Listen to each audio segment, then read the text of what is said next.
대불종 열애밀 인수중료의 제보살만 행수능엄경 제1권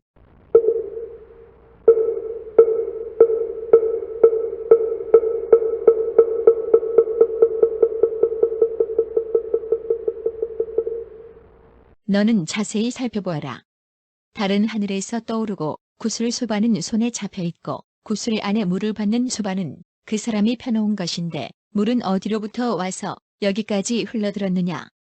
달과 구슬은 서로 멀리 떨어져서 어울리지도 않고 합하지도 않으며 물의 전기가 온 곳 없이 저절로 있다고도 하지 못한다.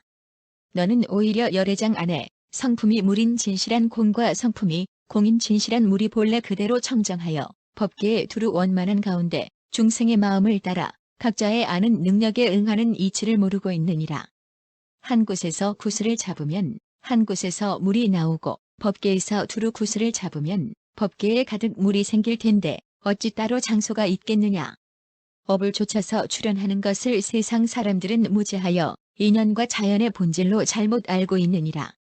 이것은 다 인식하는 마음으로 분별하여 헤아리는 작용이니 단지 말만 있을 뿐 전혀 진실한 뜻이 없느니라. 안하나 바람의 성질은 자체가 없으니 흔들리고 고요함이 한결같지 않다.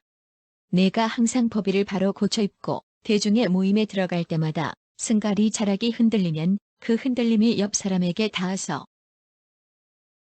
그 사람의 얼굴에 가벼운 바람이 스친다. 이 바람은 가사자락에서 나오겠느냐, 허공에서 일어나겠느냐, 그 사람의 얼굴에서 생기겠느냐. 이 바람이 만일 가사자락에서 나온다면 너는 바로 바람을 입었으니 그 옷은 펄럭이고 날려 분명 너의 몸에서 떠나리라. 나는 지금 설법하면서 모임 가운데 법의를 드리웠으니 너는 내 옷을 보아라. 바람이 어디에 있느냐. 당연히 내 옷 속에 바람을 감춰둔 자리가 있다고 하지는 않으리라. 만일 허공에서 생긴다면 내 옷이 움직이지 않을 때는 어째서 나부낌이 없느냐. 허공은 항상 머무는 성질이니 바람도 마땅히 항상 생겨야 한다. 만일 바람이 없을 때면 허공도 당연히 없어져야 하는데 없어진 바람은 볼 수 있겠으나 없어진 허공은 어떤 모양이겠느냐. 만일 생멸이 있다면 허공이라 할 수 없고 허공이라고 한다면 어찌 바람이 나오겠느냐. 만일 바람이 저절로 스친 상대의 얼굴에서 생겼다면 상대의 얼굴에서 나왔으니 마땅히 너를 스쳐야 한다.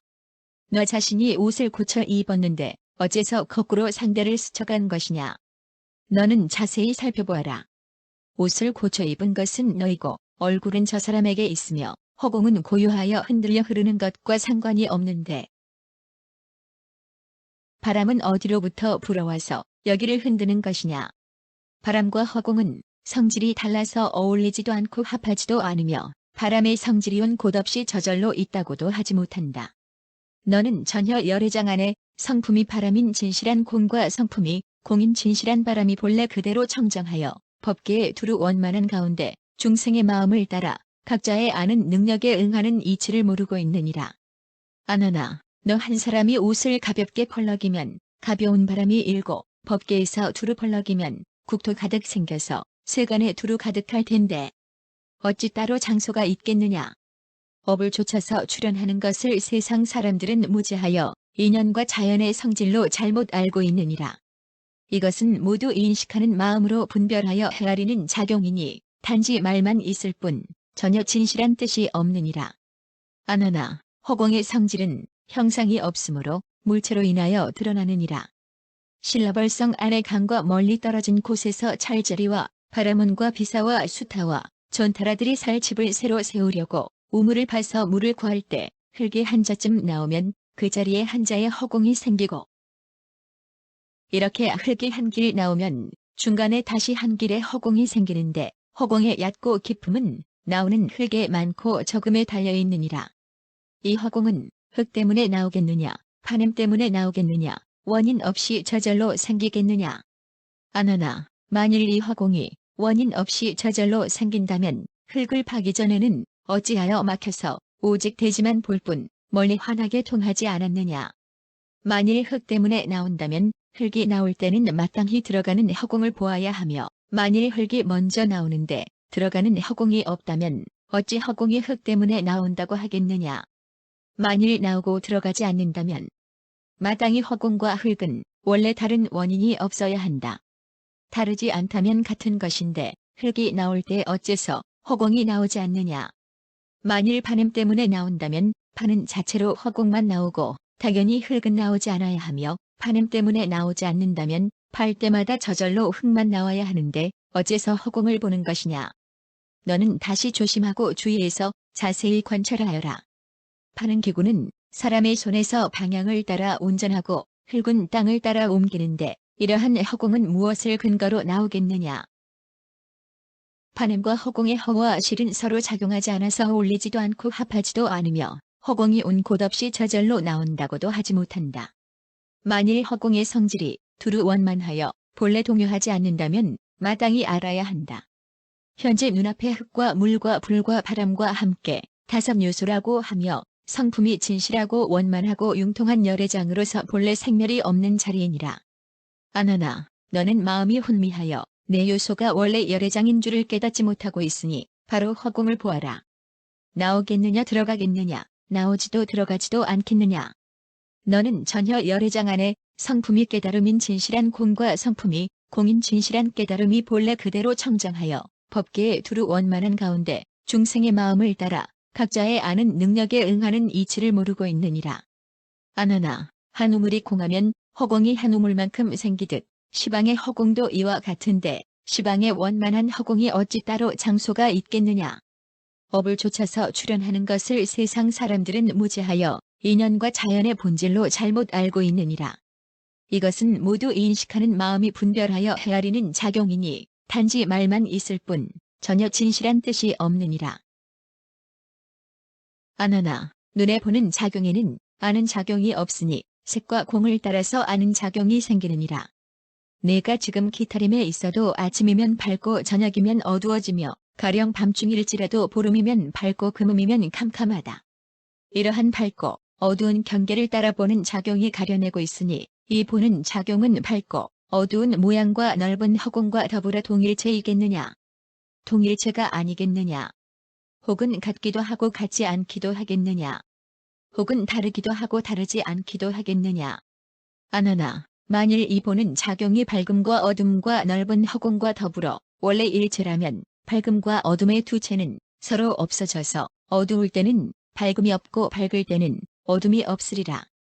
만일 어둠과 일체라면 밝을 때는 보는 작용이 없을 것이며 밝음과 일체라면 어두울 때는 보는 작용이 멸하리라. 이렇게 멸한다면 어떻게 밝음을 보고 어둠을 보겠느냐. 만일 어둠과 밝음은 다르나 보는 작용의 생멸이 없다면 일체가 어떻게 성립되겠느냐. 만일 이 보는 전기가 어둠과 밝음과 더불어 일체가 아니라면 너는 밝음과 어둠과 허공을 떠나서 보는 작용의 근원을 가려내 보아라. 어떤 형상이 되겠느냐. 밝음을 떠나고 어둠을 떠나고 허공을 떠나면 이 보는 작용의 근원은 거북의 털이나 토끼의 뿔처럼 없을 것이며 밝음과 어둠과 허공의 세일과 모두 다르다니 무엇으로 보는 작용을 세우겠느냐. 밝음과 어둠은 서로 등진 것인데 어떻게 혹 동일하기도 하다고 하겠느냐. 밝음과 어둠과 허공의 셋을 떠나서는 보는 전기는 원래 없는데 어떻게 다르기도 하다고 하겠느냐. 허공을 가려 나누고 보는 작용을 가려 나누려면 본래 경계선이 없는데 어찌 동일하지 않기도 하다고 하겠느냐. 어둠을 보고 밝음을 보아도 성품은 변하여 옮기지 않는데 어찌 다르지 않기도 하다고 하겠느냐. 너는 더욱 자세히 생각하고 세밀하게 살펴서 깊이 관찰하여라. 밝음은 태양을 쫓고 어둠은 금은밤을 따르고 통함은 허공에 속하고 막힘은 대지로 돌아가는데 보는 전기는 무엇을 근거로 나오겠느냐. 보는 작용은 감각이며 허공은 완고하여 어울리지도 않고 합하지도 않으며 보는 전기가 온 곳 없이 저절로 나온다고도 하지 못한다. 만일 보고 듣고 아는 작용의 성품이 두루 원만하여 본래 흔들리지 않는다면 마땅히 알아야 한다. 끝이 없고 움직이지 않는 허공과 흔들리는 흙과 물과 불과 바람과 함께 여섯 요소라고 하며 성품이 진실하고 원만하고 융통한 열애장으로서 본래 생멸이 없는 자리이니라. 아나나, 내 성품이 망상에 깊이 잠겨서 너의 보고 듣고 깨달아 아는 작용이 본래 열애장인 줄을 깨닫지 못하고 있느니라. 너는 마땅히 이 보고 듣고 깨닫고 아는 작용을 보아라. 생기겠느냐, 멸하겠느냐? 같겠느냐? 다르겠느냐? 생기지도 멸하지도 않겠느냐? 같지도 다르지도 않겠느냐? 너는 잠시도 열애장 안의 성품이 보는 작용인 깨달음의 밝음과 깨달음의 정기인 밝은 보는 작용이 본래 그대로 청정하여 법계의 두루 원만한 가운데 중생의 마음을 따라 각자의 아는 능력에 응하는 이치를 모르고 있느니라. 한 보는 근원에 보는 작용이 법계의 두루 원만함과 같이 듣는 작용과 맞는 작용과 맛보는 작용과 닿는 작용과 인식작용의 묘한 덕도 하나여 법계의 주변하고 시방 허공에 원만하니 어찌 따로 장소가 있겠느냐. 업을 좇아서 출현하는 것을 세상 사람들은 무지하여 인연과 자연의 본질로 잘못 알고 있느니라. 이것은 모두 인식하는 마음으로 분별하여 헤아리는 작용이니 단지 말만 있을 뿐 전혀 진실한 뜻이 없느니라. 안하나 인식 자체는 근원이 없으니 6가지 감관과 대상을 따라서 허망하게 나오느니라. 너는 지금 이 법회의 상중을 두루 눈으로 빙 둘러보아라. 그 눈이 두루 보는 작용은 단지 거울 속의 모습이 따로 분별하지 않는 것과 같을 뿐이다. 너는 그 가운데를 인식해서 차례로 표하여 이 사람은 문수요, 이 사람은 불운하여, 이 사람은 목관련이요, 이 사람은 수보리요, 이 사람은 사리불이다 라고 가리켜 보아라. 이 인식이 밝게 아는 작용은 보는 작용에서 생기겠느냐? 모양에서 생기겠느냐? 허공에서 생기겠느냐? 까닭없이 불쑥 나오겠느냐? 만일 내 인식 자체가 보는 작용 가운데서 생긴다면 밝음과 어둠과 물체와 허공과 관계가 없으니 이 4가지가 분명히 없다면 원래 너의 보는 성품도 없으리라. 보는 성품도 오히려 없는데 어디에서 인식이 일어나겠느냐. 만일 내 인식 자체가 모양에서 생긴다면 보는 작용에서 생기지 않았으니 이미 밝음을 볼 수 없고 어둠도 볼 수 없느니라. 밝음과 어둠을 볼 수 없다면 곧 물체와 허공도 없으니 저 모양들도 오히려 없을 텐데 인식은 어디에서 일어나겠느냐. 만일 허공에서 생긴다면 모양도 아니고 보는 작용도 아니니 보는 작용이 아니면 분간하지 못해서 스스로 밝음과 어둠과 물체와 허공을 알지 못할 것이며 모양이 아니면 인연이 사라져서 보고 듣고 깨닫고 하는 작용이 설 자리가 없으리라. 이 모양도 아니고 보는 작용도 아닌 곳에 처한다면 공이라면 없는 것과 같을 것이며 있어도 물체와 같지 않으니 너의 인식이 일어난들 무엇을 분별하고자 하겠느냐. 만일 까닭없이 불쑥 나온다면 어째서 대낮에는 밝은 달을 인식하지 못하느냐. 너는 더욱 곰곰이 생각하여 세밀하게 살펴보아라. 보는 작용은 너의 눈동자에 맡기고 모양은 앞 경계에 미루고 모양이 될 만한 것은 있는 것이 되고 모양이 아닌 것은 없는 것이 되는데 이러한 인식의 인연은 무엇을 근거로 나오는 것이냐. 인식은 움직이지만 보는 작용은 고요하여 어울리지도 않고 합하지도 않으며 듣고 깨닫고 하는 작용도 이와 같으니 인식의 연이 나온 곳 없이 나온다고도 하지 않아야 한다. 만일 이 인식하는 마음이 본래 온 곳이 없다면 마땅히 알아야 한다.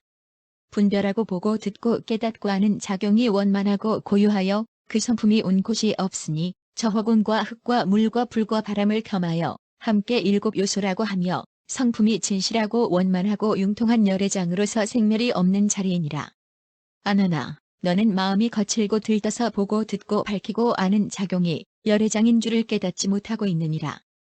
너는 마땅히 이 6곳에 인식하는 마음을 살펴보아라. 같겠느냐, 다르겠느냐, 공하겠느냐, 있겠느냐, 같지도 않고 다르지도 않겠느냐, 공하지도 않고 있지도 않겠느냐. 너는 원래 열애장 가운데 성품이 인식인 밝게 아는 작용과 깨달음의 밝음인 진실한 인식을 모르고 있느니라. 묘한 깨달음이 고요하여 법계에 두루 원만해서 시방 허공을 머금고 토하는데 어찌 따로 생기는 장소가 있겠느냐. 업을 좇아서 출현하는 것을 세상 사람들은 무지하여 인연과 자연의 본질로 잘못 알고 있느니라. 이것은 모두 인식하는 마음으로 분별하여 헤아리는 작용이니 단지 말만 있을 뿐 전혀 진실한 뜻이 없느니라. 이때 안한과 모든 대중은 열애의 미묘한 가르침을 받고 몸과 마음이 텅 비어 걸림 없는 경지에 들었다. 모든 대중은 각각 스스로 마음이 시방에 두루 원만해져서 시방 허공을 보니 마치 손바닥 안에 든 잎사귀를 보는 듯하였다. 일체 세상의 온갖 물상들이 모두 다 보리에 묘하게 밝은 원래의 마음과 일치하니 마음이 정기가 두루 원만하여 시방을 두루 다 쌓아놨다. 예경지에서 부모로부터 받은 몸을 되돌아보니 저 시방 허공 가운데 작은 티끌이 있는 듯 없는 듯 나부끼는 것과 같았으며 맑고 넓은 바다에 흐르는 한 물거품이 온 곳 없이 일고 꺼지는 것과 같았다. 이렇게 스스로 분명하게 알고 본래 묘한 마음이 영원히 머물러 멸하지 않는 법을 얻게 되자 부처님께 예를 올리고 합장하여 처음으로 얻은 법의 고마움을 열애 앞에 기송으로 부처님을 찬탄하였다. 묘하고 고요한 총지로 부동하신 세존이시여 수능엄 왕은 세상에서 가장 희귀한 법입니다. 억갑통한 뒤바뀐 생각을 말끔히 씻어내시어 아승기겁 밟지 않고 법신을 얻게 하셨습니다. 저도 이제 거룩한 과위를 얻고 성불한 뒤에 다시 돌아와 한량없는 중생을 건지렵니다. 이 깊은 마음으로 많은 부처님들을 받들어서 그 무거운 부처님의 은혜를 갚으려 하옵니다. 엎드려 세존께 청하오니 증명하여 주옵소서. 굳은 서원으로 다각세에 먼저 들어가서 만일 한 중생이라도 성불하지 못한다면 열반에 들지 않고 끝까지 교화하렵니다. 큰 용맹이시여, 큰 힘이시여, 큰 자비시여, 더욱 깊이 살피시어 미세본뇌 끊게 하여 보다 일찍 깨달음의 정상에 오르게 하고 시방법계의 도량에서 교화토록 하옵소서. 끝없이 넓은 허공 다하여 없어진다 해도 금강처럼 견고한 마음 흔들리지 않으리다.